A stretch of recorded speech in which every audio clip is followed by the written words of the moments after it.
Hello, welcome back, or welcome if you're new. It's so good to see you today.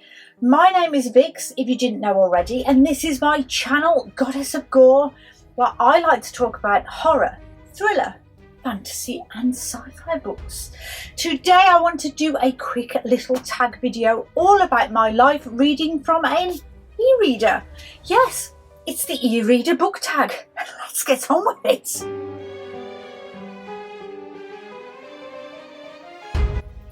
This tag was thought up by Micah Cummings, and I will link the original video in the description box. And I saw the Bookish Knitter had done this tag recently on her channel, which I have also linked below. So, what are the prompts then? Prompt number 1. What was the first e-reader you ever owned? What was your reason for getting one? Were you a reluctant convert or an eager one? So my first e-reader was a second generation Kindle keyboard. I had this as a Christmas gift and I hated it. This was a new thing supposed to revolutionise reading, the future of reading, and Amazon was a relatively new company to us back then. And I'm pretty sure there was a Kindle library where you could borrow, I think it was 10 books at a time for free back then. Not good ones, but they were there. As I said, I hated this so much. I read on it very rarely, and it was more to satisfy the gift giver than anything else. However, I still have it, and I love pressing the buttons on the keyboard. And I had a beautiful cover for this, and the pictures on the sleep screen. I mean, look how pretty it is. Looking at it now, it's got speakers on the back, it's got a headphone jack, you can turn both sides with either hand, it doesn't matter which hand you're holding it in. The only thing bad about this is the screen size. And this is the only Kindle branded e-reader I have ever owned though. My partner does have a Paperwhite, which seems very fancy to me, and I do keep thinking about getting another Kindle branded one, but I never do. So after that, I had a like book, which I had to get when I started reviewing books. Ebooks are the easiest way to get advance copies, and I felt I had to get one if I wanted to keep getting first reads of books.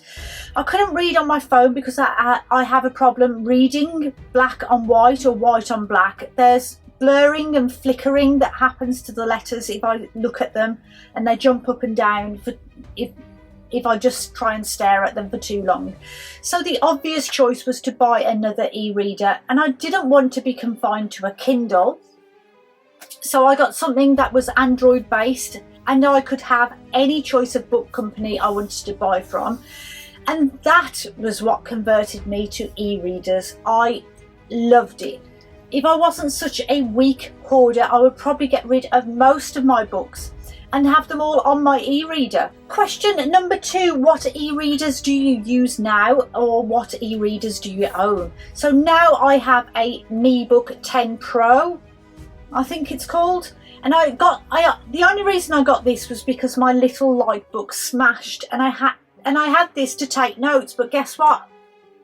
I don't use it to take notes, since I basically only use my Kindle app on this and highlight things as I go along and take notes on my phone. So that was a waste of time, and also I lost the pen somewhere in the house. So what I do like about this though is the screen side being a bit bigger than the 6-inch Kindles. As someone who does have long-sightedness, I can crank up the font size as big as I want if I don't have my glasses on, and still get more than one sentence to a page. And I also have the Lazy Girls page turner for it now, which means I don't even have to touch the screen. So if I'm in bed or doing something else while reading, I can do it hands-free. I will admit that in bed I have a tablet holder, so I can even have this above me, keep my hands under the covers so they don't get touched by monsters at night too. I know, luxury. Question number 3, do you read digitally on multiple devices or always on the same device? If you use multiple, how do you decide which one to use? And no. I have to have forgotten my e-reader to make me use my phone, and as I said, my eyes can't focus too well for very long, so it would have to be for a very short time if I do. However, I would probably choose an audiobook over anything else if I didn't have a physical book already to read from. Question number 4, do you still read physical books? If so, how do you decide which format to read a certain book in? Yes, I do still read physical books, of course. I choose which format by cost, plain and simple. So this year I tried to stop buying full price physical books that I wasn't sure I liked yet. So the thought process in my head goes something like this. How much is the physical book? How much is the physical book secondhand? How much is the digital version? Can I get it for free? Free is always going to be my top choice and the best option, and I'll be honest, I buy as much as I can secondhand if I'm not willing to wait for it.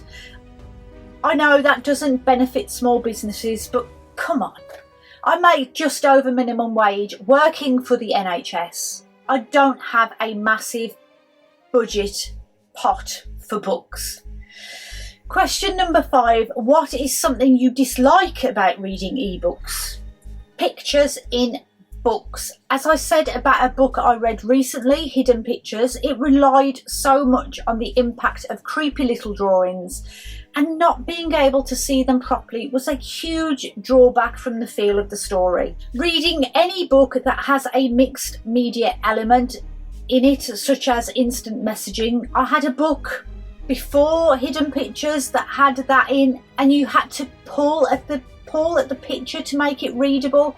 Things like that are just awful on an e-reader and can really distract from the immersion of the book. Number 6, would you ever ditch physical books completely and become a sole ebook reader? If yes, why? If no, why not? I would love to have just my e-reader. I really would, but I love real books. I can read faster with a physical book. I enjoy holding a book and turning pages. But I guess if I had to get rid of my possessions, say if I had to give up the space or I lost my home, I would become a sole e-reader. But I do like looking at other people's bookshelves and secretly judging them. Well, we all do it. Number 7, where do you get your ebooks? Kindle store, library loans, third-party websites.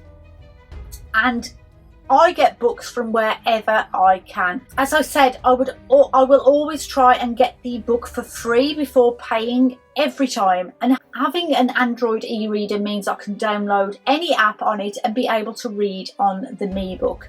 So it's so weird because I call this a crondle. Someone at work came up with it because they'd asked what I had in my hands, and I said it was a device like a Kindle, but it was a Chinese brand, to which they said, oh, so it's a crondle. And the word was born. Did I answer that question? I get my ebooks from anywhere. Prompt number 8, tag some fellow booktubers, and I'm tagging anyone who uses an e-reader as much as physical books. Or if you just want to do a tag video, consider this a tag your it. That's it. I told you it was a quick one. Thank you so much for watching and hanging out with me today.